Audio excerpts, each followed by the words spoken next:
Untuk pekan ini kita ada materi terakhir untuk DDP 2. Generic and collection. Saya akan menceritakan generic dan collection tidak secara terpisah 100%. Jadi ada alasannya kenapa di buku Liang ini di present di saat yang bersamaan, karena generic itu sangat terkait dengan collection. Jadi saya akan pertama menceritakan generic dalam konteks salah satu collection, baru ngomongin generic secara generic. Oke, jadi salah. Jadi Anda masih ingat nggak kita belajar ini dulu? Ya. Terus udah pada sebel ya, suruh pakai konvensional nih disulinnya. Tahu saya pada di TP pada boleh nggak ganti, boleh nggak Pak? Nggak pakai ini ya. Karena seperti yang contohnya saya tunjukin sekarang, fleksibilitasnya cukup rendah ya.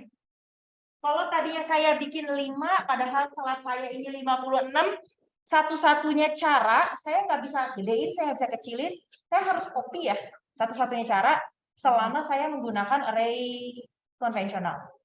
Terus kalau tahun ini oke lah 56, tahun depan bisa-bisa kelas DDP 2 saya sih 60 orang. Saya harus copy lagi. Nah, saya bisa menggunakan cara lain. Ngapain sih saya ribet-ribet copy lagi? Mungkin udah pernah dengar ya istilah ini. Mungkin ada yang udah pernah nyoba juga pakai di TP, udah boleh pakai belum Mama Asli? Udah boleh ya. Nah, jadi udah tahu ya binatang apa ini. Saya nggak usah jelasin definisinya, tapi kurang lebih saya mau nambahin bisa, ngurangin bisa ya. Itu adalah array. Sifatnya ada kemiripannya dengan array biasa, karena saya cuma bisa menyimpan jenis yang sama secara contiguous. Saya nggak bisa nyimpan integer lalu double dalam satu array list. Saya harus declare dia jenisnya apa. Nah, saya bisa manage tapi array-nya.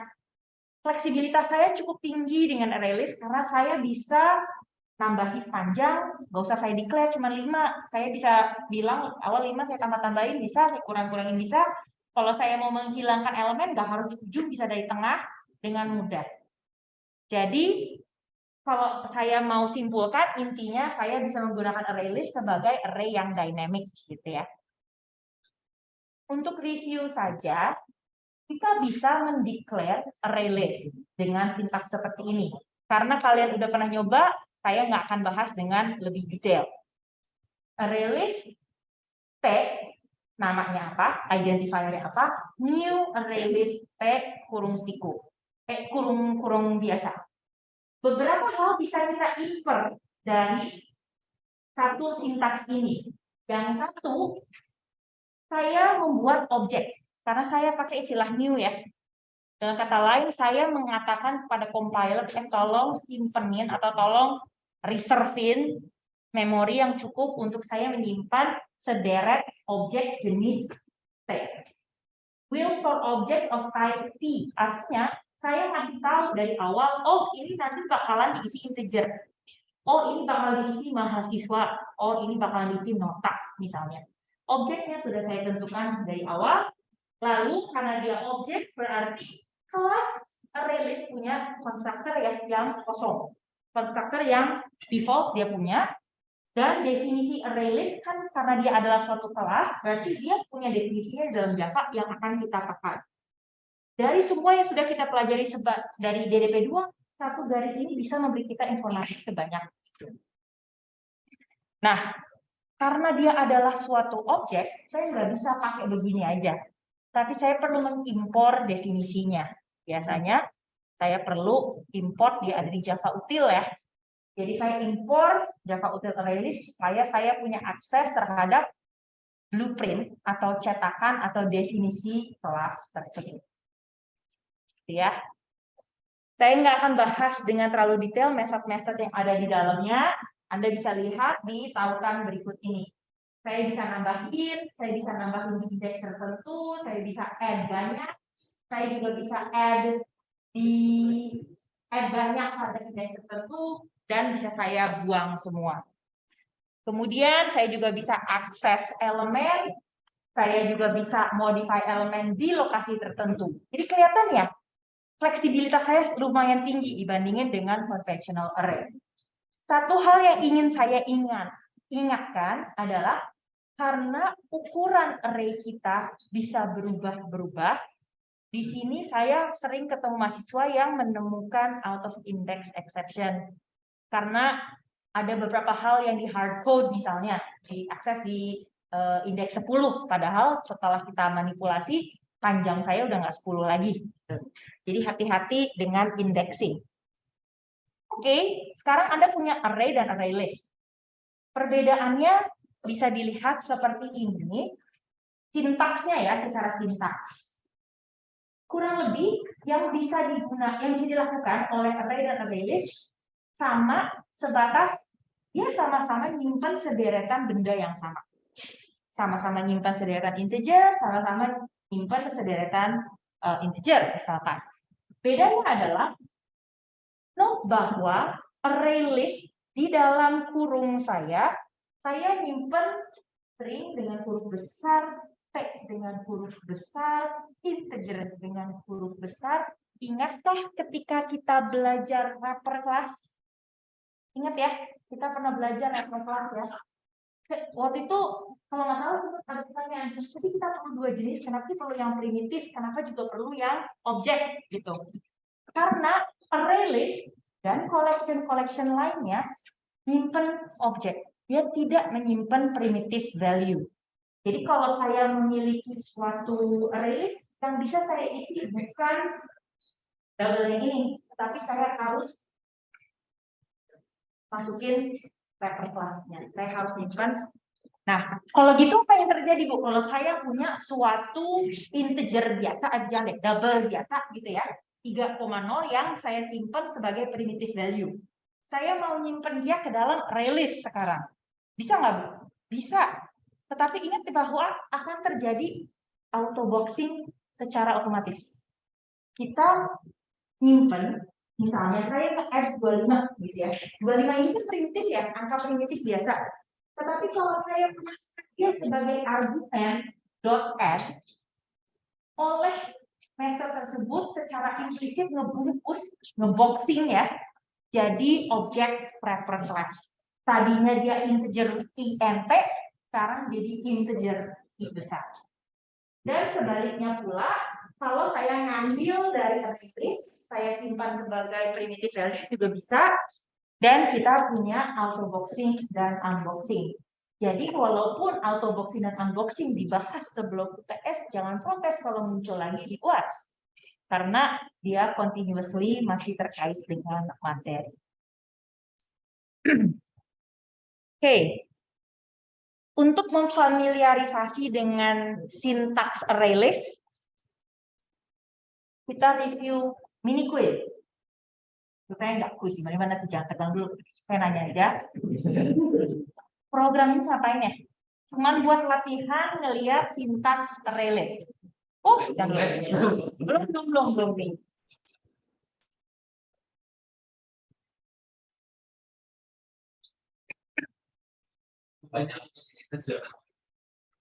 Ada hintnya tuh di paling atas, ada link tuh. Ada hintnya di atas. Dia ngapain dia? Saya punya array list, isinya integer ya, nggak boleh isi integer. Lalu saya minta user buat masukin angka gitu ya. Lalu value itu adalah instance berikutnya. Terus saya akan menambahkan value ke dalam list jika belum ada ya di dalam array list.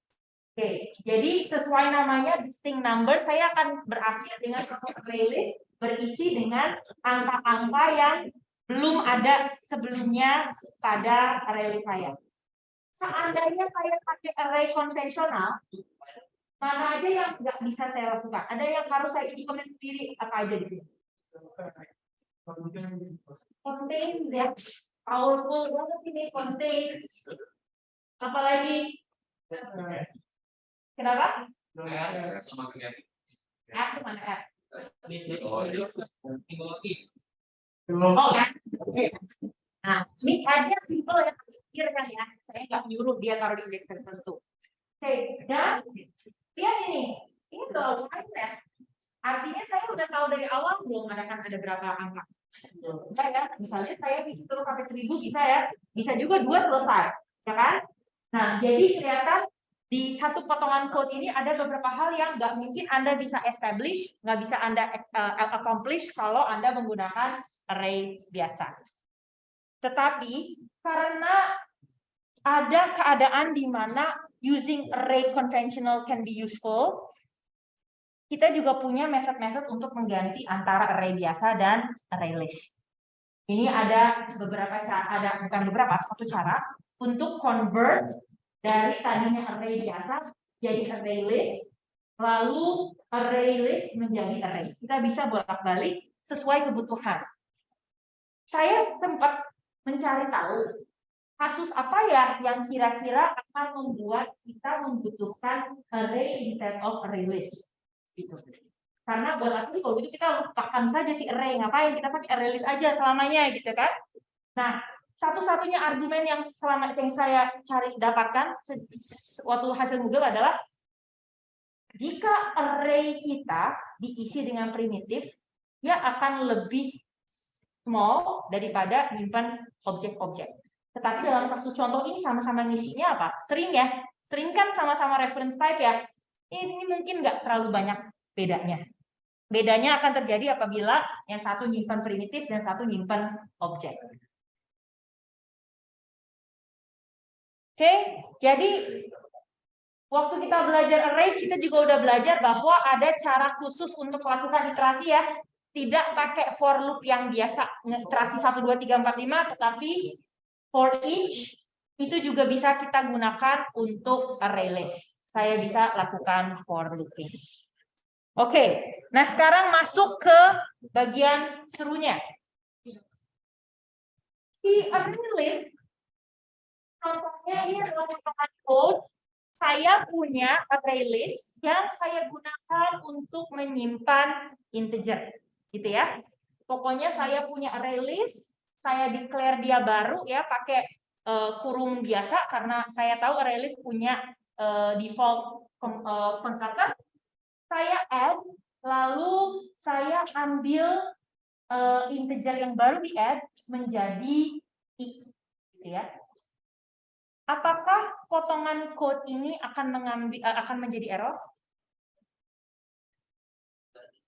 Ini adalah array list untuk nyimpan integer. Error nggak? Kenapa? Karena apa? Oke. Kurung siku yang dulu saya suruh ignore dulu nggak saya pakai ya di sini ya. Nah, kalau ini saya lakukan potongan seperti ini, secara kasat mata kelihatannya cukup clear ya, cukup straightforward. Oh, saya punya array list, saya mau simpan barang, lalu saya keluarkan satu elemennya untuk saya simpan sendiri gitu ya. Tapi ini akan menimbulkan error. Exactly seperti yang tadi dikatakan, compiler tuh nggak yakin jika saya ngambil dari list, saya ambil next ya, saya ambil berikutnya, ini jenis apa? Saya nggak tahu. Saya nggak dikasih tahu. Karena array list jenis list tadi tidak disimpan dengan kriteria tertentu. Saya nggak bilang, ini adalah array list yang isinya adalah integer. Saya nggak bilang. Jadi bisa aja dibilang, oh bisa aja double tadi yang saya ambil. Bisa aja saya ambil string. Saya nggak tahu jenis yang saya sedang handle itu apa. Sehingga kalau ini mau saya terusin, potongan code ini saya terusin, saya akan harus menambahkan suatu casting yang eksplisit. Jika saya ingin tetap menggunakan jenis potongan code ini untuk menyimpan integer i tadi, saya ambil next string on the array list, saya convert, saya casting dia integer, baru bisa dia simpan sebagai integer. Untuk apa sih kita lakukan itu? Kenapa enggak dari awal aja saya tambahkan satu kriteria terhadap array list saya? Saya bisa mendeklarasikan dengan kurung siku tadi, saya nambahin parameter, saya nambahin rules, saya nambahin aturan bahwa array list yang identifier list ini hanya boleh diisi oleh input data, objek yang jenisnya integer. Kalau begitu, yang terakhir dia tidak akan error lagi karena dia tahu, oh kalau saya ngambil dari list, itu pasti jenisnya integer. Karena list itu mempunyai property, yaitu isinya integer. Karena saya nambahin operator kurung siku itu, saya ngasih tahu bahwa ini yang bakalan ada di dalam list saya. Dalam kata lain, saya melakukan parameterizing, saya menambahkan parameter tertentu bahwa enggak hanya list saya ini bisa diisi barang, tapi saya cuma mau dia diisi dengan barang jenisnya adalah integer. Ini yang dimaksud dengan generic. Saya mau menambahkan parameterizing, saya menambahkan parameter atau parameterizing. Coba lagi. Parameterizing the collection, saya bilang ini ada parameter tertentu yang harus dipenuhi untuk objek yang mau tinggal di dalam array list saya. Nah, kenapa ini jadi lebih quote-unquote safe? Karena compiler itu bisa ngecek. Ketika compile tuh dia bisa mastiin bahwa nggak mungkin ada non-compatibility. Bahwa objeknya yang keambil adalah double, saya simpan sebagai integer, itu tidak akan terjadi. Atau paling nggak itu akan dicek oleh compiler. Kenapa ini penting? Karena lebih baik kita error ketika kita compile ya daripada kita error ketika kita running. Kalau nggak ketangkap sama compiler kan jalan terus ya, saya bisa eksekusi. Tetapi ketika saya melakukan input yang tidak sesuai, dia akan error. Dan ini yang dimaksud dengan array list is a generic class with type parameter. Dia adalah kelas yang generik memiliki parameter tipe. Artinya saya bisa menaruh tipe atau menaruh kriteria, menaruh parameter untuk array list yang mau saya buat, yaitu di dalam kurung siku itu. Parameternya harus huruf E nggak Bu? Enggak. Harus huruf T nggak? Enggak. Saya boleh kasih huruf yang saya suka. Jadi kalau saya simpulkan definisi resmi dari generik adalah generik itu memberi kita kemampuan untuk melakukan parameterizing. Saya bisa menambahkan rule, menambahkan istilahnya parameter ya, tapi saya suka memandang itu nambahin kriteria gitu loh. Kalau kamu mau tinggal di dalam array list saya, kamu harus memenuhi kriteria ini. Nah, saya bisa menentukan tipe-tipe objek yang boleh masuk ke sini apa aja. Nah, kenapa itu bisa saya tentukan? Ini kan kesannya kayak tambahin rule, tambahin strictness gitu ya. Kenapa dia bagus? Karena jadinya compiler bisa diminta tolong periksa input saya dong ketika kamu lakukan compile, ada nggak yang mismatch? Kalau iya, ketangkep ketika compile time sehingga tidak akan terjadi ketika runtime. Ada dua hal yang bisa kita yang kita bisa tambahkan generics, yaitu satu method, generic methods, yang kedua adalah generic classes. Contohnya seperti ini. Saya mau minta tolong bikinin method untuk ngeprint array list of integer, array list of string, array list of doubles. Saya bikinin potongan code 1, 2, dan 3. Aduh, ini menu-menuhin code saya nih, bikin barisnya sampai harus jadi 15 baris. Padahal saya bedanya antara 3 method ini sama yang dilakukan, hanya saja jenis yang diiterasikan beda. Jadi saya bisa melakukan definisi yang generik. Saya membuat suatu method, generic method, yang tidak lagi menerima tidak lagi menerima array list of string, array list of double, melainkan saya menerima array list of text, array list of A. Apa itu? I don't know, generic aja gitu. Yang penting saya tahu bahwa dia itu sama. Jangan sampai, jadi nggak mungkin ya saya punya tiba-tiba ada double-nya, ada integer, nggak mungkin. Saya memastikan bahwa itu akan sama, tapi saya nggak kasih tahu jenisnya apa. Artinya, method print itu bisa dipanggil sama array list yang isinya string, bisa dipanggil oleh array list, bukan dipanggil oleh, tapi bisa dipanggil dengan mengirim argumen array list of string, array list of integers, dan semua. Kita ngirit baris-baris code ya jadinya ya. Saya nggak perlu bikin 3 atau 4, saya cukup bikin 1. Dan ini yang dimaksud dengan generic method. Ini ada beberapa contoh ya yang bisa saya tunjukin. Itu contohnya kalau saya mau nge-print sesuatu juga bisa saya generikkan dengan generik jenis T. Dari tadi T terus harus T enggak ya? Boleh ya, saya boleh kasih nama yang saya mau. Oke, itu adalah generic method. Tadi kan saya udah sempat sebut, ada yang dinamakan generic classes. Generic classes apa? Yang tadi kayak array list, ya kan? Bahwa kita dapat menentukan jenis objek yang boleh disimpan di dalamnya. Dan saya bisa menambahkan kriteria atau parameter terhadap definisi kelasnya. Contohnya definisi kelas array list di sini ada kriteria yang menentukan dia harus berisi E. Plusnya apa? Tadi udah dikasih lihat ya contohnya ya. Plusnya adalah ketika saya memasukkan generic atau saya meng-ensure tipe datanya, saya tidak perlu melakukan explicit class casting.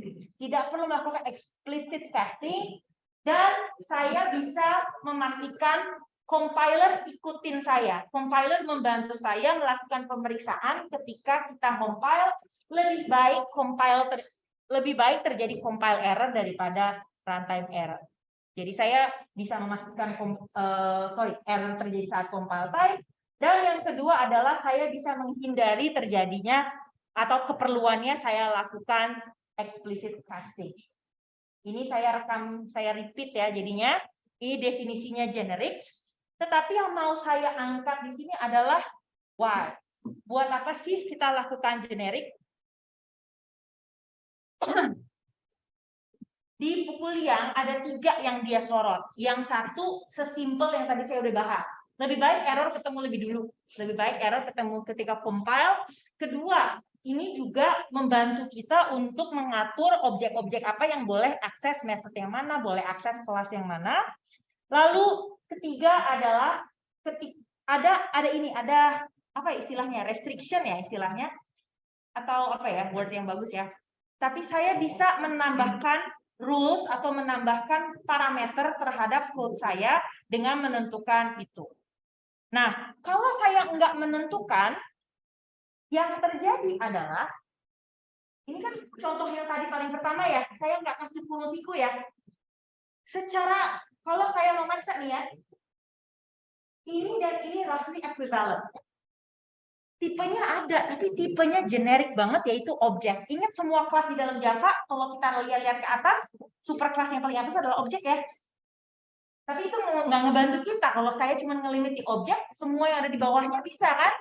Nah, sehingga makanya kita bisa menambahkan di dalam fungsiku yang lebih di bawahnya, yaitu subclassnya. Karena ini kurang lebih sama dengan kurang lebih ya, it's not exactly the same, tapi dia akan melakukan hal yang sama. Dan ini yang disebut dengan raw type. Jadi inilah raw type. Saya nggak ngasih type lagi. Saya nggak ngasih type apa yang harus ada di situ.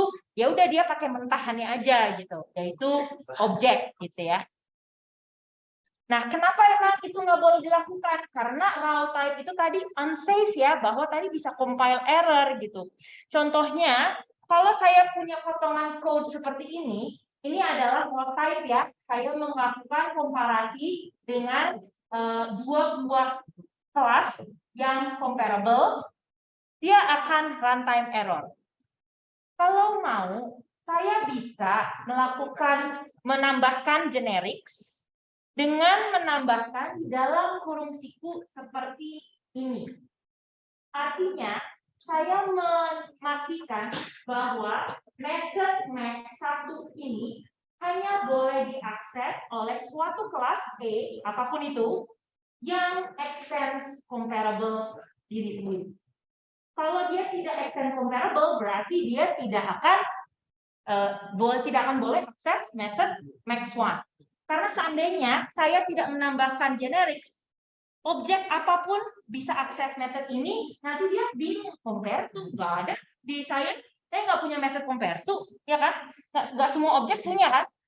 Tapi dengan saya memastikan bahwa yang boleh akses method max1 ini extend comparable.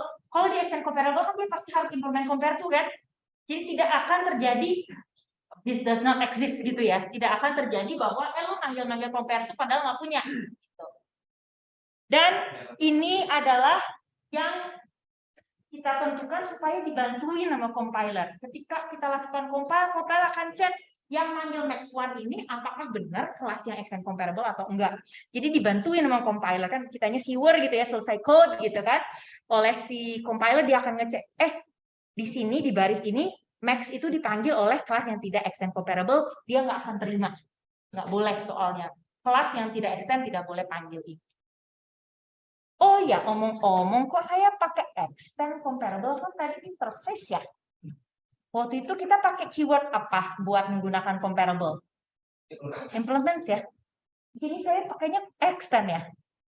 Seperti biasa Java nggak konsisten. Jadi Java tidak membedakan antara interface dan class extend gitu ya. Ketika kita mendefinisikan generic type. Kenapa? Kalau kita baca di situ, ini untuk streamline the process katanya sih gitu, supaya nggak ada dua keyword yang digunakan, jadi dipastikan bahwa mau itu interface kek, mau itu class kek, mau extend ataupun implement, ketika kita tentukan dia sebagai kriteria generic, kita gunakan keyword extend. Itu kenapa kita pakai keyword comparable. Oke, ketika kalian menggunakan potongan seperti ini, saya bilang public static key extends comparable key max. Artinya apa? Yang boleh memanggil max. Sorry, balik. Method max ini hanya boleh dipanggil dengan mengirim argumen yang memenuhi comparable. Artinya apa? Kalau saya punya kelas A, B, C yang implements comparable, bisa ya manggil max ya. Kalau tiba-tiba saya punya method lain, misalnya D di sebelah sini gitu, dia nggak boleh manggil ya. Nah, ini yang dimaksud dengan saya lakukan bounding. Saya ngebatasin generic type. Kalau tadi contoh paling depan kan generic type eksplisit ya. Jelas-jelas array list saya isinya integer. Jelas-jelas array list saya isinya string gitu ya. Tetapi kadang-kadang dalam implementasi code saya nggak mau cuma ngebatasin ke satu jenis. Jadi saya bisa juga melakukan bounding atau pembatasan ya.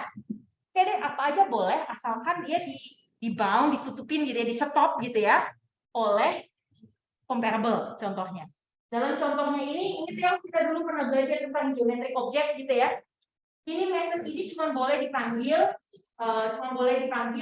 oleh suatu objek yang merupakan subclass dari geometric object. Jadi kita ngebatasin, jangan sampai dia lari sampai ke objek, gitu kan? Jangan sampai dia lari sampai atas. Saya stop, saya bound di situ. Dan bounding generic type ini yang menurut saya sangat erat kaitannya dengan mendefinisikan method yang generik. Karena ketika saya bikin generic method kan juga saya ngambil yang atas, yang paling in common gitu ya. Itu juga saya lakukan exactly the same. Oke, sorry, mohon izin sebentar. Salah ya, sorry bentar.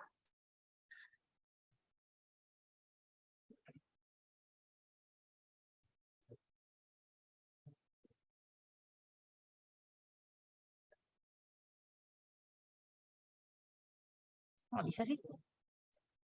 Bisa? Oke. Ya. Oke, jadi itu yang dimaksud dengan bounds. Kita kasih batasan. Oke, ada generic class apa lagi sih kalau di selama ini? Tadi kan saya sudah katakan bahwa saya nyeritain generic dalam konteks array list dulu ya. Karena itu adalah kelas yang saya anggap Anda pasti udah pernah nyoba, walaupun belum diajarin tapi udah pada nyoba nih. Ada nggak sih generic class lainnya di dalam Java seperti array list tadi? Ada nggak? Array list itu adalah suatu struktur yang merupakan collection. Tidak hanya array list, kita punya banyak collection lainnya. Ini adalah simple URL diagram of semua collection yang ada. Jangan khawatir, tidak semuanya dibahas dengan eksplisit di kelas ini. Ada beberapa yang akan saya select untuk dibahas dan menjadi materi DDP 2. Tentu saja strukturnya nggak cuma array list ya, ada banyak yang lainnya. Dan ini yang akan menyambung kita dengan topik collection.